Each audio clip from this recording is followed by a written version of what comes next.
خواتین و حضرات سلام. واشنگٹن ڈی سی سے انور اقبال اور یہاں ٹورانٹو سے میں مرتضیٰ حیدر آپ کو حقیقت یا فسانہ میں خوش آمدید کہتے ہیں. آج کا جو سوال ہے اور آج کا جو موضوع ہے اس کا تعلق ہمارے پروگرام کے موضوع سے بالکل وابستہ ہے، اور سوال یہ ہے کہ کیا پاکستان اسرائیل کو ہتھیار فراہم کر رہا ہے؟ سوشل میڈیا اور دیگر جگہ پر یہ بات بہت تیزی سے گردش کر رہی ہے کہ کیا پاکستان نے عربوں کو دھوکہ دیا اور کیا وہ ہتھیار کی سپلائی دیگر ممالک کو کر رہا ہے. ہمارا یہ سوال انور اقبال کے لیے. آغا صاحب، بڑا اچھا کیا کہ آپ نے اس موضوع کو آج اپنا موضوع بحث بنایا، اس لیے کہ اس کا تعلق براہ راست ہمارے جو عنوان ہے ہمارے پروگرام کا اس سے ہے کہ حقیقت یا افسانہ. کیونکہ اب ایک عجیب سی بات ہوئی ہے سوشل میڈیا کے آنے کے بعد سے کہ ملینز لوگ جو ہیں، ملینز کی تعداد میں اس دوڑ میں شامل ہو گئے کہ یعنی سب کے سب راتوں رات جرنلسٹ بن گئے، اور اس دوڑ میں شامل ہو گئے کہ کس طرح وہ اپنا پروگرام ریکارڈ کر کے کہیں سے ادھر ادھر سے کسی بھی بات کو پکڑ کے اور اس کو انٹرنیٹ پر ڈال دیں، اور اس کے ذریعہ ان کو مل جائے ریٹنگ اور پھر ان کو پیسے ملنے لگے. میں ایسے کئی لوگوں کو جانتا ہوں جن کا جو عام اگر گفتگو کریں تو وہ عمران خان سے بھی ڈس ایگری کرتے ہیں، پی ٹی آئی سے بھی ڈس ایگری کرتے ہیں، لیکن جب وہ اسکرین پہ آتے ہیں تو عمران خان اور پی ٹی آئی کی بات کرتے ہیں، کیونکہ ان کا خیال ہے کہ آج کل پاکستانی یہی سننا چاہتے ہیں. اسی طرح بعض موضوعات ایسے ہیں، ایسے سینسٹیو ہیں، جن کے بارے میں ان کا خیال یہ ہوتا ہے کہ اس پہ جب بھی گفتگو کی جائے گی لوگ سنیں گے، اور ہمارے ہاں اس چکر میں کہ زیادہ سے زیادہ ہٹ ملے، جو بھی بات سامنے آتی ہے اس کو لے دوڑتے ہیں. میں اس موضوع پہ جو ہے سرچ کر رہا تھا، کل سے بلکہ لگا ہوا تھا انٹرنیٹ پہ، تو میں نے یہ دیکھا کہ 2-3 قسم کے گروپ سے جو بات کر رہے ہیں. ایک وہ ہیں جو پاکستانی ہیں جنہوں نے ادھر ادھر سے خبر پڑھی اور وہ لے دوڑے کہ بھائی یہ دیکھو کیا ہو گیا، اسرائیل کو دے رہا ویپن، دیکھو جی کیسے دھوکہ باز حکومت ہے. اور ایک سوچ جو ہے وہ ہے جو کہ انٹرنیٹ میں اس طرح کی خبریں پھیلاتے ہیں، اور ان کے پیچھے ایک پرپز ہوتا ہے، ایک ٹارگٹ ہوتا ہے کہ فلاں ملک کو ٹارگٹ کرنا ہے، فلاں ادارے کو ٹارگٹ کرنا ہے. اور پھر ہمارا جو بہت پرانا دوست ہے بھارت، وہ بھی کرتا ہے. اب یہ خبر جس کا آپ نے ذکر کیا ہے کہ پاکستان اسرائیل کو ہتھیار دے رہا ہے. اچھا، مزے کی بات یہ ہے کہ زیادہ تر خبروں میں ہتھیار کی وضاحت کہیں اندر کر کے کی جاتی ہے، ہتھیار کس ہتھیار کی بات ہو رہی ہے. اوپر سے ایسا امپریشن ملتا ہے کہ دھڑا دھڑ پاکستانی اسلحہ جو ہے اسرائیل پہنچ رہا ہے اور عربوں کے خلاف استعمال ہو رہا ہے. اچھا، اور اس میں جو میں نے دیکھا ہے کہ سارے خبروں میں ایک سورس کوڈ ہوتا ہے، اوسنٹ، OSINT. اچھا، وہ سورس کیا ہے بھائی؟ اس سورس کی وضاحت نہیں کی جاتی. ہمیں اور آپ کو تو پتہ ہے جو لوگ اس سے ڈیل کرتے ہیں، لیکن جو بیچارے عام لوگ ہیں، عوام ہے، وہ سمجھتے ہیں کہ کوئی زبردست سورس ہے یہ اوسنٹ، کوئی نیوز ایجنسی ہے، کوئی سلسلہ ہے. حالانکہ اس کا صرف مقصد یہ ہوتا ہے کہ ادر انٹیلیجنس سورسز، یعنی کیا مطلب ہوتا ہے ادر انٹیلیجنس سورسز کا؟ یہ نہیں کہ کسی انٹیلیجنس ایجنسی نے بتایا. اس کا مقصد یہ ہوتا ہے کہ ہم نے یہ خبر انٹرنیٹ پہ سنی، یعنی جس کسی نے بھی ڈالی اس کو لے کے میں نے آگے بڑھا دی. اچھا، وہ یہ لکھنے کے بجائے کہ ہم نے انٹرنیٹ سے اٹھائی لکھ دیتے اوپن اوسنٹ سورسز.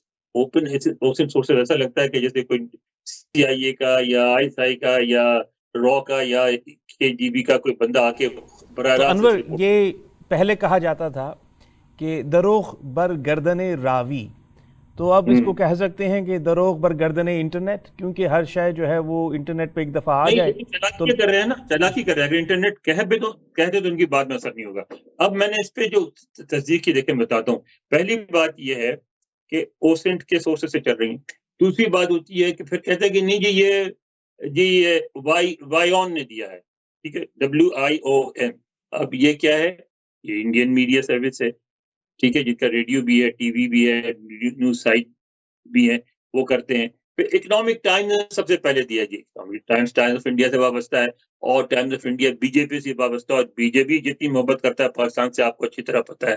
تو پہلی بات یہ ہے کہ کوئی اس اول تو لوگ اوسن سے ہی تسلی جاتی ہے. جو زیادہ کوشش کرتے ہیں ان کو اچھا اکنامک ٹائمز آ گیا جی، WION آ گیا. اب وہ اس کی تحقیق بھی جاننے کی کوشش نہیں کرتے کہ یہ دونوں سورسز انڈین ہیں. اور انڈیا اور پاکستان کے بارے میں جب میں آپ کو یاد ہوگا جب میں کام کرتا تھا امریکن نیوز انٹیلیجنس کے لیے تو سوری امریکن نیوز ایجنسی کے لیے اس وقت ہم نے نیوز ایجنسی اے پی رائٹرز سب نے ایک ہدایت دی ہوتی تھی جو ہم نے پرنٹ کر کے اپنے نیوز روم میں لگائی ہوتی تھی کہ انڈیا کے بارے میں پاکستان سے کوئی خبر ہو، پاکستان کے بارے میں پاکستان سے انڈیا کے بارے میں کوئی خبر ہو تو ہرگز نہ لی جائے جب تک آپ کو انڈیپینڈنٹ سورسز سے چیک نہ کریں کہ دونوں ملک ایک دوسرے کے بارے میں جھوٹ بولتے ہیں. ٹھیک ہے. دیکھیں یہاں میں ایک سیکنڈ کے لیے آپ سے سوال پوچھوں گا. دیکھیں یہ جو تذکرہ چل رہا ہے کیا یہ محدود ہے جو یوٹیوبرز ہیں یا وہ لوگ جو اپنا وی لاگ لکھتے ہیں، یا یہ سلسلہ جو ہے وہ پاکستان کے مین اسٹریم میڈیا میں بھی سرایت کر گیا ہے کہ وہاں پر بھی لوگ تصدیق کے بغیر خبریں لگا دیتے ہیں؟ مین اسٹریم میں کم آیا ہے، یہی اہمیت بنتی ہے مین اسٹریم میڈیا کی کہ بہرحال ان کی ایک ذمہ داری ہوتی ہے، ان پہ جو چیزیں باؤنس بیک کرتی ہیں اس لیے وہ احتیاط کرتے ہیں. مگر بہت سارے یعنی میں نے ایسے ڈیفنس سائٹ ایسے سائٹس پہ بھی دیکھا جن کا کہنا ہے pakistanDefense.com، ٹھیک ہے، وہاں بھی لگا ہوا ہے. اور ایسی بھی سائٹس ہیں جو کہ بڑی ڈیوبیس ہیں. اچھا IndianDefense.com پہ بھی، IndianArmy.com پہ بھی لگا ہوا ہے. اور اچھا کہیں کہیں ذرا وضاحت بھی کی گئی کہ سب سے پہلی بات کہ ہتھیار کیا ہیں، کس ہتھیار کی بات ہوتی ہے. تو بات ہوتی ہے 155 mm جو توپ کے آرٹلری شیلز ہیں ان کی بات ہوتی ہے. اب 155 mm آرٹلری شیلز کی بات کس طرح سے ہوئی؟ سب سے پہلے ایک خبر آئی، جس خبر کو کی بعض ذرائع نے بعض ریلائبل ذرائع نے تصدیق بھی کی، وہ یہ ہے کہ برطانیہ نے یا امریکہ نے برطانیہ کے ذریعہ پاکستان سے تقریباً $200 ملین کے، یہ جو خبروں کے مطابق کہہ رہا ہوں، میں نے تصدیق نہیں کی ہے، 155 mm کے گولے خریدے، آرٹلری شیلز خریدے. اور یہ شیلز جو ہیں وہاں سے پولینڈ گئے گڈانسک پورٹ پہ، اور وہاں سے پھر یوکرین بھیجے گئے. ٹھیک ہے، اور یوکرین میں استعمال ہو رہے ہیں. یہ بات میں یہ نہیں کہہ رہا کہ درست ہے، لیکن یہ درست ہو سکتی ہے اس لیے کہ یوکرین میں جو جنگ ہو رہی ہے اس میں آرٹلری کی بہت اہمیت ہے. جسے کہتے ہیں نا کہ جنگ کی جو لائن ہے، بیٹل لائن، وہ دونوں طرف فریز ہو گئی، آگے پیچھے نہیں بڑھ رہے ہیں اور دور دور سے ایک دوسرے کو ٹارگٹ کر رہے ہیں. اس میں آرٹلری کا بڑا کام ہوتا ہے مورچوں کو ٹارگٹ کرنے میں، اور ان کو ہزاروں کے لاکھوں کی تعداد میں گولے چاہیے. امریکہ سپلائی کر رہا ہے، انہوں نے اپنی پروڈکشن بڑھا دی، سب کچھ کر رہی ہے، لیکن اس کے باوجود کمی ہے. EU دے رہا ہے، اس کے باوجود کمی ہے. پاکستان ان ملکوں میں سے جو پروڈیوس کرتا ہے. اچھا کہیں یہ خبر نہیں آتی کہ خود انڈیا نے بھی، حالانکہ اس کے بہت تعلقات ہیں روس سے، لیکن انہوں نے بازار انڈیا نے بھی بیچے ہیں. ٹھیک ہے، اور پھر یہ جو ہے آرٹلری شیلز مارکیٹ میں ہیں، بیچے جا سکتے ہیں، یہ ممکن ہے. لیکن اسرائیل کو اس لیے ممکن نہیں ہے، جب میں نے اس پہ ریسرچ کیا تو پتہ چلا کہ اسرائیل کی جو جنگ ہو رہی ہے اس میں سب سے پہلی بات یہ کہ آرٹلری وہاں فائر کی جاتی ہے جب دونوں طرف مورچے بند فوجی بیٹھے ہوں، ایک دوسرے کے مورچوں کو ٹارگٹ کرنا ہو تو دور سے آپ آرٹلری سے فائر کرتے ہیں. یہاں اس طرح کی مورچہ بندی نہیں ہوئی ہے. اسرائیلی فوجیں فلسطینیوں کی آبادی کے اندر گھسی ہوئی ہیں اور وہاں ان کو گھس کے مار رہی ہیں. اور جو سب سے زیادہ ہتھیار استعمال ہو رہا ہے، آپ جو خبریں دیکھ رہے ہیں وہ کیا ہے، وہ ہو رہے ہیں یہ کیا کہتے ہیں ڈرونز استعمال ہو رہے ہیں، ڈرونز کر رہے ہیں، اور دور سے جو مار رہے ہیں وہ میزائلوں سے کر رہے ہیں. تو میزائل اور ڈرونز استعمال ہو رہے ہیں، میزائل استعمال ہو رہے ہیں عمارتوں کو گرانے کے لیے تاکہ دہشت پھیلے اور جو فلسطینی ہیں اپنی آبادیاں چھوڑ کے کیمپوں میں آئیں تاکہ ان کو دوسری جگہ منتقل کرنے میں آسانی ہو. اور جب ٹارگٹ کرنا ہو تو ڈرون استعمال کر رہے ہیں، ڈرون سے وہ کر کے نشاندہی کر کے. اور پھر سوال کروں گا، مجھے آج سے 20-25 برس پرانی ایک بات یاد آ گئی اچانک، اور وہ بات یہ ہے کہ جس وقت صدر کلنٹن، بل کلنٹن پریزیڈنٹ تھے، تو انہوں نے ایک تقریر میں یہ کہا کہ وہ امریکہ کی جو آرمز ایکسپورٹس ہیں ان کو بڑھانے میں کافی کوشش کریں گے. یعنی جو اسمال آرمز ٹریڈ ہے جو کہ hundreds of billions of dollars میں ہے، اس کو بڑھانے کے لیے، کیونکہ امریکہ کی معیشت کا بہت سا تعلق جو ہے وہ ویپنز سے ہے، جو ہیوی ویپنز ہیں یا اسمال آرمز ہیں، جس میں جہاز تک ہیں، F-14 F-16 اور دیگر، جیسے میکڈونلڈ، لاک ہیڈ مارٹن ہے، میکڈونلڈ، یہ تو بڑی کمپنیاں، لیکن وہ چھوٹی چھوٹی کمپنیاں جو بم کے گولے بناتی ہیں اور انٹیلیجنس. تو وہ صدر جو تھے ان کے اس بات کا اعلان کر رہے تھے کہ بھئی ہم کوشش کریں گے کہ آپ کے آرمز کی ایکسپورٹس بڑھائی جا سکے. یہ خبر میں نے خود پڑھی بھی اور غالباً شاید ٹی وی پہ بھی دیکھی. تو یہ کیا اس میں قباحت ہوگی کہ بڑے بڑے ممالک جو ہیں جس طرح کہ امریکہ ہے, برطانیہ ہے, فرانس ہے, وہ تو آرمز اور ایمونیشن کی ایکسپورٹس کریں, لیکن اگر بالفرض کہیں پاکستان کر لے تو وہ بہت بڑا مسئلہ بن جاتا ہے لوگوں کی آنکھ میں؟ نہیں دیکھیے یہ تو آگا آپ نے بڑا اچھی کیا سوال کر لیا. یہ مسئلہ یہ نہیں ہے, ذرا مسئلہ یہ ہے کہ ہم تو بات کرتے ہیں نا کہ ہم تو 100% فلسطینیوں کے ساتھ ہیں. ہم اسرائیل کو تسلیم نہیں کرتے. ہم 2 ریاست کا مطالبہ کر رہے ہیں, ہم اقوام متحدہ میں بول رہے ہیں بار بار, ہم OIC میں معاملہ اٹھا رہے ہیں, ہم عربوں پہ الزام لگا رہے ہیں کہ وہ اتنے وفادار نہیں ہیں فلسطینیوں کے جتنے ہم ہیں. تو اگر آپ اتنی باتیں کریں اور ساتھ اسرائیل کو اطلاع سپلائی کریں تو پھر آپ کے خلاف جاتی نا بات, پر آپ برے لگتے ہیں کہ آپ یا ادھر جھوٹ بول رہے ہیں یا ادھر جھوٹ بول رہے ہیں. تو پاکستان کا منسلک میں آپ سے ایک اور سوال کروں گا, اور سوال جو ہے وہ خطے سے تعلق رکھتا ہے. وہ اس طرح کہ جب میں خلیجی اخبار کھول کر دیکھتا ہوں جو کہ ہمیں رسائی ہے ان اخبارات کی, تو ان کے فرنٹ پیج پہ اب فلسطین کی خبریں لگنا کم ہو گئی ہیں. اور جب ہم دیکھتے ہیں تو ان کی سڑکوں پر بھی کوئی متحدہ عرب امارات میں یا سعودیہ میں یا مصر میں کوئی ہلچل نہیں ہے. تو یہ کیا وجہ ہے کہ وہاں عرب ممالک میں تو کوئی اتنی پریشانی دکھائی نہیں دیتی فلسطینیوں کے لیے, مگر ایران اور پاکستان میں تذبذب اور مسئلہ جو ہے وہ لگتا ہے کہ جیسے یہ پاکستان کا ہی ہو. یہ کیا وجہ ہے کہ عرب ابھی تھوڑا پیچھے دکھائی؟ اگر اس دفعہ ایسا نہیں ہے, اس دفعہ عرب اسٹریٹ پہ بہت ٹینشن ہے. پاکستان میں کم ہے, پاکستان میں کوئی بہت بڑے بڑے جلوس نہیں نکلے اور کوئی اتنا بڑا ایشو نہیں بنا. ایران میں بنا شاید زیادہ بڑا ایشو پاکستان کی نسبت اس وقت جو ہے, کیونکہ ایران کے خاص تعلقات رہے ہیں ایک قسم کے حماس سے اور وہاں فلسطینیوں کی دیگر تنظیموں سے, تو وہ اس کو فیل کرتے ہیں زیادہ. پاکستان میں پاکستانی بھی فیل کرتے ہیں, لیکن عربوں میں بھی بہت زیادہ فیلنگ ہے اس بات کی. آپ دیکھیں وہ فیلنگ ہے جس کی وجہ سے تمام عرب ممالک ایک پوزیشن لینے پہ مجبور ہوئے ہیں اور لے رہے ہیں. اقوام متحدہ کی جتنی بحثیں ہوئی ہیں اس میں کل بھی 2 دن کی ایک پوری کی ڈیبیٹ ختم ہوئی, اس میں سارے عرب ممالک نے بہت زیادہ زور دیا 2 چیزوں پر. نمبر 1 کہ جنگ فوری طور پر رکوایا جائے. نمبر 2 جو ہے 2 ریاستی حل جو ہے, یعنی فلسطین کی اور اسرائیل کی جو ہے الگ الگ ریاستوں کے قیام کے لیے اقوام متحدہ نہ صرف کوشش کرے بلکہ اسرائیل کے اس مطالبے کو کہ وہ اس کو نہیں اس بات کو کہ وہ اس کو نہیں مانتا اس کو مکمل رد کر دیا جائے. اور تیسری بات جو اس سے بھی زیادہ ہے, انہوں نے یہ بھی کہی کہ اب اقوام متحدہ فلسطین کو ایک مکمل ریاست کے طور پر ممبر کے طور پر تسلیم کرے. تو یہ جو بات ہے, ایسا نہیں ہے کہ عرب نہیں بول رہے ہیں, بس اتفاق سب بول رہے ہیں کیونکہ بہت زیادہ ہلاکت ہوئی, 26,000 سے زیادہ افراد بہت بڑی تعداد ہوتی ہے.